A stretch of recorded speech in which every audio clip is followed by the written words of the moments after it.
let's get started. Well, welcome everyone to this edition of Human Wisdom Live.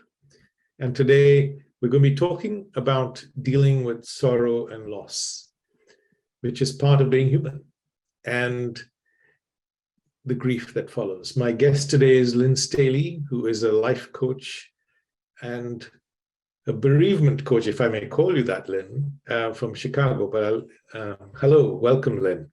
Perhaps you'd like to say something about yourself and your experience.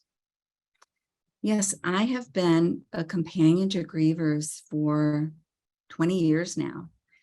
And it came from a profound loss of my own and recognizing that we don't really have a good idea of how to show up for one another in loss. And so I decided that was a role I wanted to play with people. And so I've been companioning people, guiding people, meeting them where they are, and hopefully helping them create the next chapter of their life.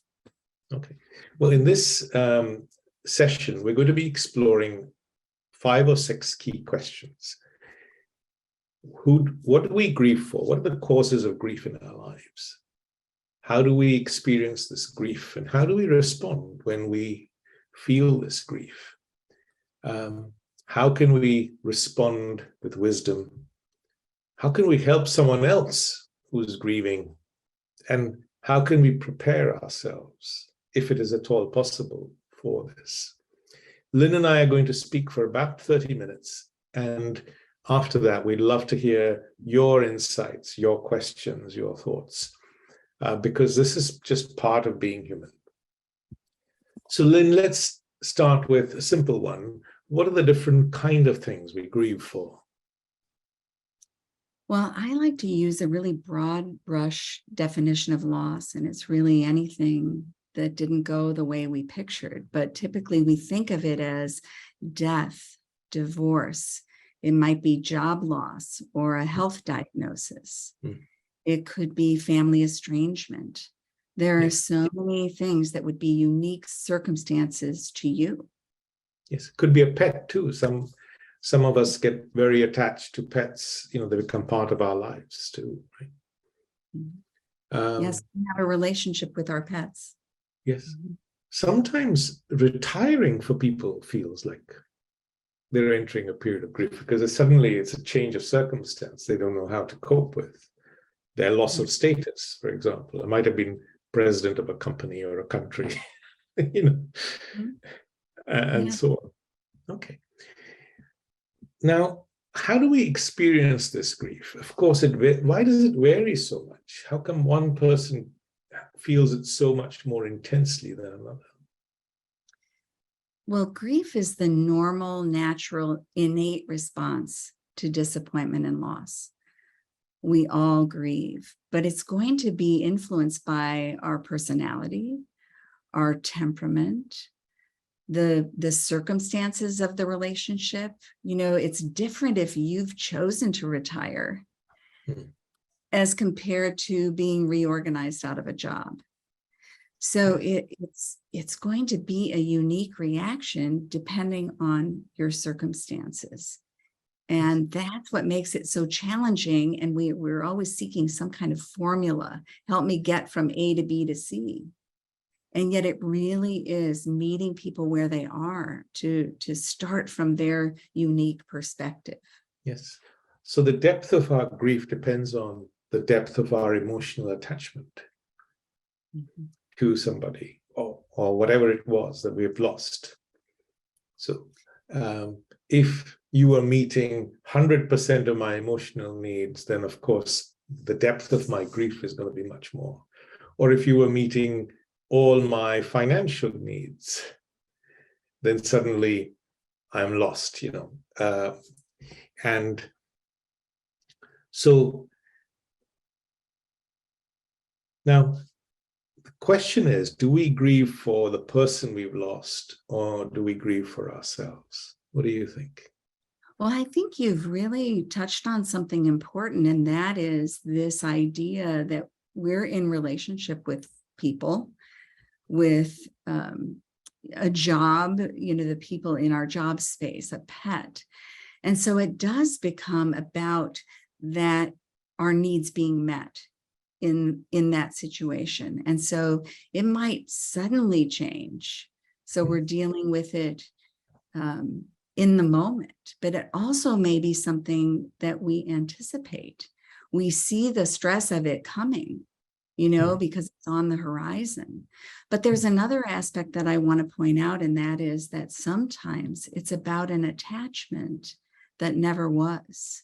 Right. Something that never was in place. If you had a parent that was very disconnected, or maybe you were in a situation that was quite toxic or abusive, you're grieving what never was. The hopes and dreams and expectations that were never fulfilled. And there's deep sadness to that. Do that too, yes. And now grief is, of course, a very big word, but it consists of lots of other emotions which are part of it, and which is why it's so complex, because trying to make sense of it all isn't easy, because it could be fear, it could be loneliness, it could be anger, and so on. Do you want to just expand a bit on that? Yes, when I work with clients in the aftermath of loss, I start with the fact of it. What happened? And sometimes I am the first person who asks them that question. It's so uncomfortable in our culture to talk about grief and loss that we don't go there. So I want to know, what are the facts? And then we get into the feelings. And that, again, is going to be so unique to the situation. Maybe it is, people can connect to sadness, but when they dig underneath a little bit, they find out there's some disappointment, there's some anger, frustration. And so we really do need to get into the feelings about it. And I encourage people to develop a feelings vocabulary. That is really a deficit, I think, in our culture, is that we don't really know how we're feeling. We really don't know what our reaction is. And then to connect to those feelings in the body, because that is another piece of this feedback system that we have. Not only are emotions telling us something about our grief, where we store it in our body. And we all have patterns of stress. It might be tension in your shoulders or in your jaw or a nervous stomach. But all of those are how grief might express itself. Right. So just to break it down, it's what happened. That's the first thing. How I'm feeling. That's number 2. And how we're feeling in the body. It's number 3. But then also, how is this grief or loss going to affect our lives? And there are so many different ways. It affects us emotionally, physically, socially. We might be much more isolated. And of course, financially and spiritually too, because we might, lose our confidence in our own spirituality, whatever it might be. How could this happen to me? That you hear that so often, right? If there's a God, how could he have allowed or she allowed this to happen, right? Another aspect of this that you and I have talked about, Manoj, is that it also, our thinking is engaged. Even though I really want us to spend time talking about our emotional life, how it impacts us in our physiology, there are also patterns of thought that maybe we have habituated. And so it impacts us cognitively as well. And we may have patterns of thought. Maybe we're a worrier. Maybe we go straight to fear. Maybe we are very fatalistic. Well, things never work out for me. Those kinds of things can really influence how we then move away from this really hard experience. Yes. And you and I have talked about how we're wired for connection, yet grievers tend to isolate. Yes, so that's my next question, which is, what are the different ways we respond to grief? And as you said, the first thing often people do is they tend to withdraw. Yes. I want to withdraw. I don't know why we humans do that, but we withdraw, whereas actually our deepest need is for connection. So let me tell you why I think that's true. Again, culturally, we get these messages, and certainly from perhaps our family of origin, or even the people close to us, that they really don't have a deep understanding of what we're going through. So we get these messages that really send us into this, well, I've got to do this on my own. We get messages like, don't feel sad, don't feel bad. He wouldn't want you to feel bad. She's in a better place. He's no longer suffering. And it isn't said directly, don't feel like this, but that's the underlying message of it. And so we retreat because it's self-protective. And in the most, we all have this threshold that puts us into the stress response. And this could be one of those times in deep grief where we retreat, we're sent into the stress response. It's the part of our brain that is safety seeking. It's the part of our brain that is self-protective. And it's it's because nobody understands us, or we feel, because I was just thinking culturally, in all cultures, when someone, let's talk about death, someone dies, everyone gathers around that person who's grieving. Whatever ceremony, function, every culture has its own variation of that. Because we know that the person who's grieving is going to feel, really bad and need support. But then after that 1 week or 2 weeks, the show's over and you're left completely on your own. Well, and I think we've kind of outsourced that. The funeral industry takes care of us in that way. It used to happen in our homes, in our parlor, where people came into our home and supported us that way. And there are certain cultures that do promote that idea. But I do think that's another reason that we don't feel supported, is that maybe those rituals aren't in place like they used to be, or they've been shortened. So that feeling of support is there and gone very quickly. Certainly in the West, I feel it's as you said, but in India, for example, or in other parts of Asia or Africa, I think there is that families coming home and, that the person feeling, but even that has a timeline. It's, after a week or 2 weeks, everyone gets on with their lives and then you're left alone. So that brings me to my next question. So when we are grieving on our own, there's this intense emotional pain we're feeling, and the mind wants to escape from that, right? Because nobody wants to be in pain. We have a mind on fire. What are the different ways in which the human mind escapes or tries to escape from its pain? Let's explore that. So I think if we take away the judgment, I think, that we often have toward ourselves and maybe others in their immediate reaction, and we think, this is self-protective. This is a way to dose myself with the reality that has so sent me reeling or toppled me over. But I do think that, there are things that we do in the short run to help us feel better, filling the void in some way. And it might be, choosing to use alcohol, or, binge watching Netflix, or, something that we throw ourselves in as a way to keep that pain at bay. Yes. And it makes sense to me that we would dose ourselves in some way, shape, or form. But when it becomes maladaptive, when it's something that we choose and it becomes a chronic issue, that's when it really needs to get our attention. But I think it's common, even our culture, we have commercials that promote the idea, take out your credit card, go buy something for yourself to make yourself feel better. There are so many cultural constructs in place that help us move away from it instead of forward toward it. Yeah, and in fact, as we're going to discuss very shortly, that escaping doesn't actually help in the long term, in the medium to long term.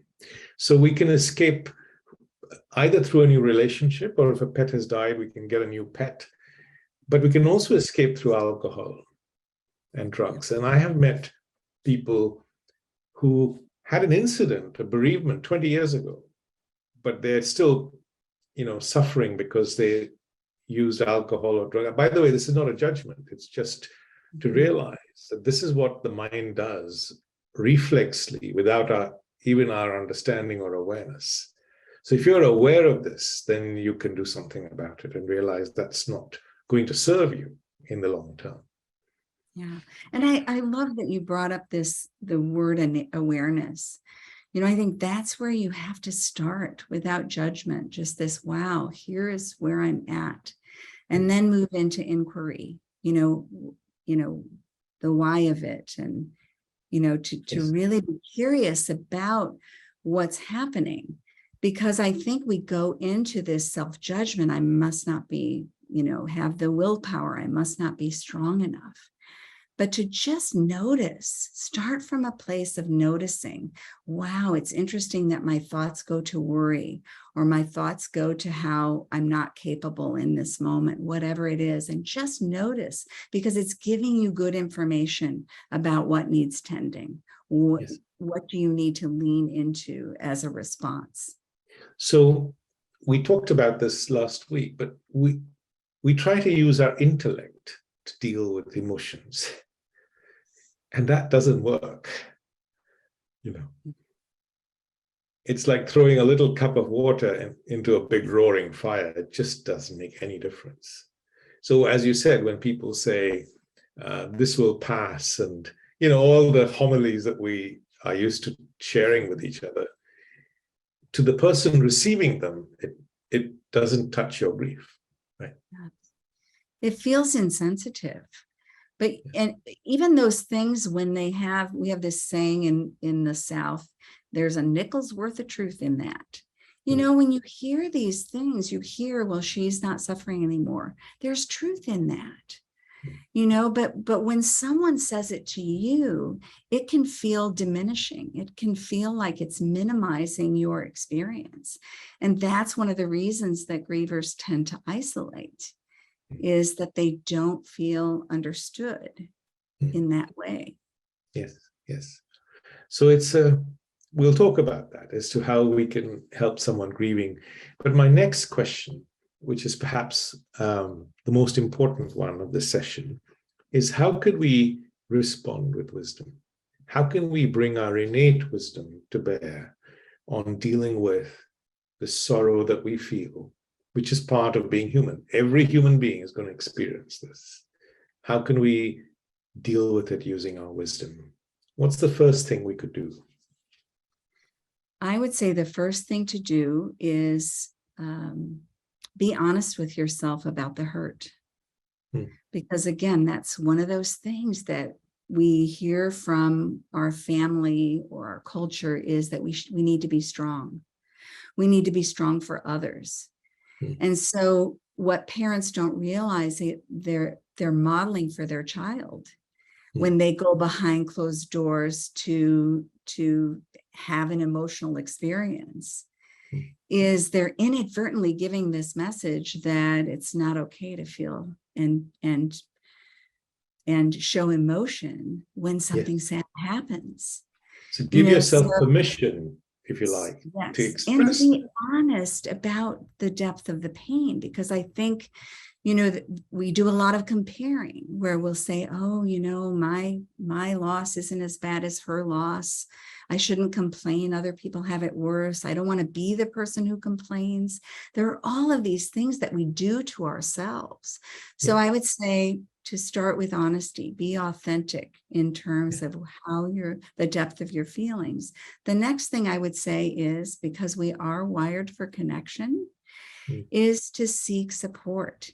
There are some brilliant people out there who are experts in grief and loss. But I do want to say this, not every therapist understands grief. So you really want to make sure that that's a good fit for you, so that you're not sitting across from someone who says, go take your mind off it, and give some of these unhealthy messages that make you move away from the grief, as opposed to being with it and expressing it. Okay, so you've said two important things. Firstly is to be honest with yourself, and maybe journaling is a really good way of connecting with what you're feeling. Excellent. So you could start by just writing down what happened, as we said, how we're feeling, how it's going to impact our lives, and how we're responding to that. Just to keep on, because it's a way of connecting with what's happening. So the mind wants to withdraw, whereas actually it's in its best interest to remain connected. The mind wants to escape, but it's in its best interest to be with. Let's talk about that, being with grief. How can we do that? And what are the benefits of that? So we've talked about this idea that we feel it, and we can get connected to the emotional language of it, but that can be an intellectual response. To sit with it, to just breathe with it. One of the pillars of the Human Wisdom Project is that, quieting the mind, which is a challenging thing to do in grief. But maybe there's a way to lean into that, so that you're sitting just with your own breath. Yes. Sitting with yourself, and that could be part of that honest exploration. Like, what am I really feeling, and where am I feeling in my body? So now I want to. Go ahead. I want to share one more thing about this. I went to a trauma workshop. A brilliant man, his name is Robert Rotan, and he's the Arizona Trauma Center director. And he said something to our class that I will never forget. He said, of primary importance is getting your client into a relaxed body. And you can imagine heads were spinning in this room, like, what? How in the world is that possible when someone is in tremendous distress? But it really is essential that we move toward that, because we cannot learn new information. We cannot focus and problem solve and make good decisions if we're in the stress response, that overwhelm that takes our brain offline, that primitive part of our brain that is protective.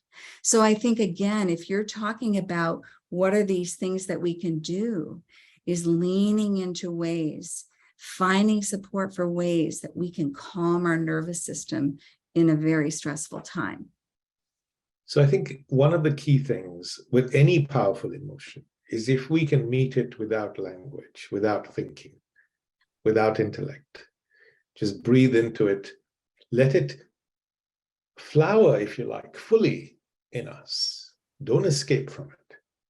Eventually, like any fire, it rises and it dies away. Whereas if you don't experience it or allow yourself to experience it fully, then it follows you all your life, because it's not been addressed or dealt with.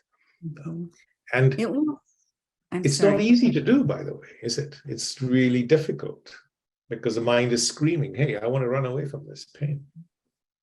And it will come back around to get your attention. And how do we know? We're going to feel strong emotions in our body. We're going to feel physical sensations in our body. Yes. And that's what allows us to know what needs tending and what needs attention. Yes. So, okay. So one's done that. One's reached out to people for support, friends, family. One has done this work of being with, but on a practical day-to-day basis, what are the small things we can do to help ourselves? Well, another aspect of the weight of grief is what the grief recovery method calls undelivered emotional communication. So Okay. imagine something happens to you suddenly, and then you come face to face with all of the things that didn't get said, the things that didn't happen, you weren't able to do. So finding a way for expression, that this is, I think, probably the most important thing I'd like to say is that we integrate the grief experience. It doesn't get put behind us. I think some of the language we use of getting over grief, that kind of thing can really get in the way, because it really is about experiencing it and expressing it. So what you said before, journaling, being able to talk to someone about it. There's a study, Rick Hansen, who wrote Hardwiring Happiness, he points to that says, stating our challenges aloud reduces stress hormones in our body. Right. So well, all communication does. Right. Yes. And contrast that to this tendency of us to isolate and retreat in really difficult circumstances. Yes. I would love to normalize the idea of how do we give expression? How do we give grief the attention it deserves? Yes. But if you wanted to go deeper, grief is also an opportunity to learn about yourself and what it is to be human. For example, to learn about anger, to learn about loneliness, to learn about fear, guilt, and all those emotions that arise. It's a window into the deeper layers of our own thinking to understand. And the more you understand, the more freedom you experience. Because otherwise, for example, guilt can really eat away at people. I wish I had done this or said that, or in so many ways. Yes, and regret. I hear so much about people regretting what didn't get said, or maybe what did get said, what didn't happen, maybe what did happen. All of the things that, if we're talking about the ending of a relationship through death, divorce, estrangement, it might be the things that will now never happen. That deserves expression, to say, this is challenging for me to have this regret, these unfinished things. Now, we're talking about pain, of course, here all the way through, but actually, if we face it properly with wisdom, we can emerge from this period of grief much stronger, with a renewed sense of the importance of life and the lack of importance of many of the things that we thought were important beforehand, right? So I've heard from people who say this loss experience means the grass is greener. I see what's important. I mean, it's all become clear to me. But you can also have people who are so mad at God, or they're wrestling with, is there a God? I mean, it really is all of these things. But you're right. It is one of those opportunities that comes to we human beings to really figure some things out, sort some things out. Yeah. And the gift in it is that I am now stepping into my relationships in a new way. I hear this from grievers all the time. I am going to now be the person who shows up in a new way, because I want to be the person I never had to companion me in grief. Right. Loss changes you. And what does that look like when you create the next chapter after loss? And also it reminds you that every time I go to a funeral, for example, that life is fragile, it's impermanent. We take time for granted. We take people for granted, and we sweat all the small stuff, and actually this always gives me a renewed passion for life, for living, for focusing on what's important, love, relationships, and letting go of all the stuff that, doesn't really contribute too much in the long term. But you mentioned something there that I'd like to pick up on, which is how can we help someone who's grieving? Because often we're at a loss. We're not used to this, doesn't happen every day. How do you meet and help somebody who's grieving? So the best advice I got in the moment of a profound loss of mine was just show up, because so many people won't. So that's why I like the word companioning, because it sets in my mind this image of sitting next to someone. You're not handing them advice. You're not trying to fix the situation. I think we just really want to make someone feel better. And so we think, what can I do? What can I do? Can I bring them something to eat? And all of those things are lovely, tangible things. But the sitting next to someone, allowing them to be who they are in that moment of loss, sit in the puddle of their tears with them, is the first place to start. It's so counterintuitive because our instinct is to try and ease someone's pain. Whereas what we're saying here is just first have empathy, be there, be with. Just as they're being with their pain, you're being with them and their pain. And I think that's an important thing. And how many times have we been, I have one more thought about this. How many times have we been in that circumstance where we think, I don't know what to say. And then we stay away.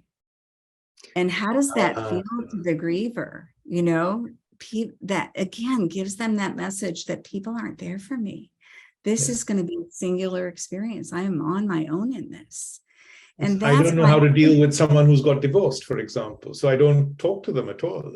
Exactly. Or someone who's lost a child. How do I deal with that? What could I say? So you just stay away. And again, the staying away is not the right thing to do, right? Okay, my last question is, how can we all prepare ourselves for loss, for grieving, for losing things we love, because it's going to be part of being human? What are the few things we could consider? I told Manoj that I thought we should all have a file folder in our file cabinets that we could turn to, because when you are in grief, it is very reactive. And then we're drawing on things from our early learnings, which may or may not be helpful to us.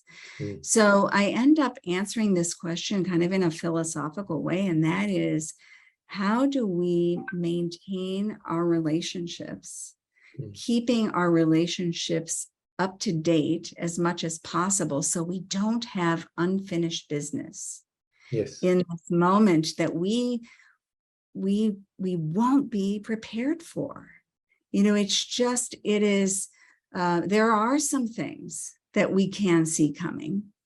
Even then, we may have a really strong reaction to it.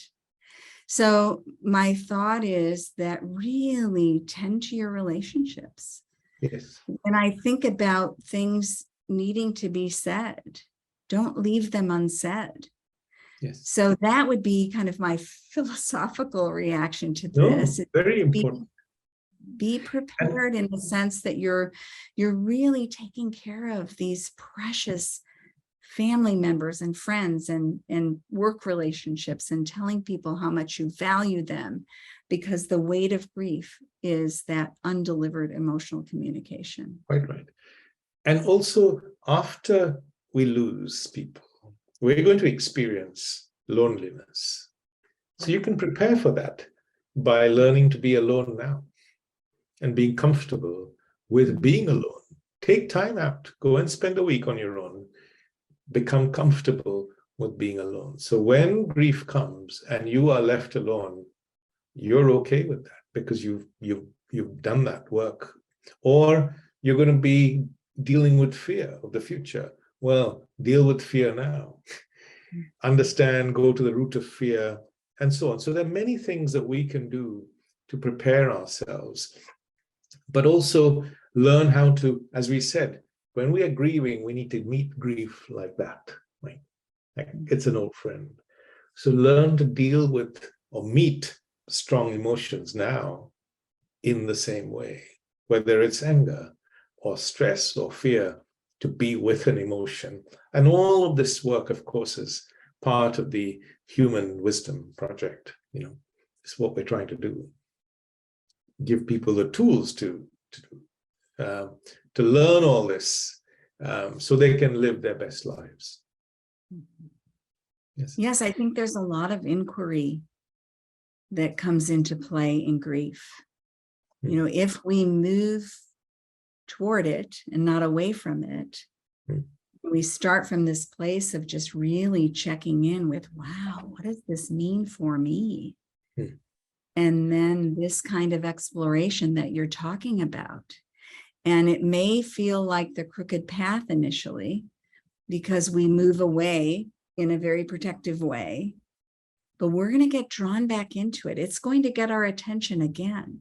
And that is our cue for this kind of exploration. And that's why I love that you're doing these conversations, not just to shine a light on a topic that's really important to me, but to give a window into the Human Wisdom Project, and for people to meet you and to know that there are tools out there for us to do this important inquiry and create a next chapter in our lives that is really rich and vibrant. And, it's not going to be perfect and happy all the time. But what a wonderful tool to really, and I keep using the word audacious, this audacious goal to bring peace to the world. And it starts here. Well, let me just show everyone around the new Human Wisdom app, which has just been launched with new design and features. And then everyone, if you could keep your comments or decide what you're going to say, we're going to come to you in about 3 minutes. So this is a very quick tour of what's going on and some of the things that